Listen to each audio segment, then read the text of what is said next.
আধ্যাত্মিক সংগঠন গাউসিয়া আপনি বাংলাদেশ আছে, এবং আহলে সুন্নাত ওয়াল জামাতের আমাদের যত দল আছি, আমরা যত দরবার আছি, প্রত্যেক দরবার থেকে দেখবেন কিছু মানব প্রেমিক, কিছু মানবতার ফেরওয়ালা আছে।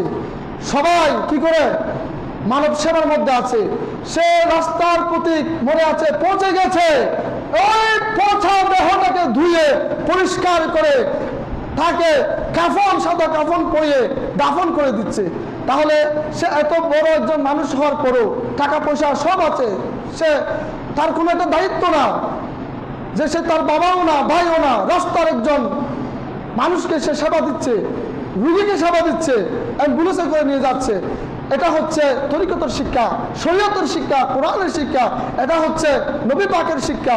মানব সেবা করো। এই মানব সেবা করতে গিয়ে অহংকার চলে যাবে, এই মানব সেবা করতে গিয়ে আমিত্ব চলে যাবে। আল্লাহ ওয়ালিরা কি বলেছেন?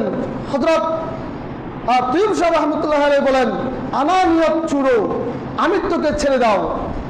এটা হচ্ছে রাসূল পাকের হাদিসের, কোরআনের মর্মকথা। আমিত্বকে, বড়ত্বকে ছেড়ে দিতে হবে।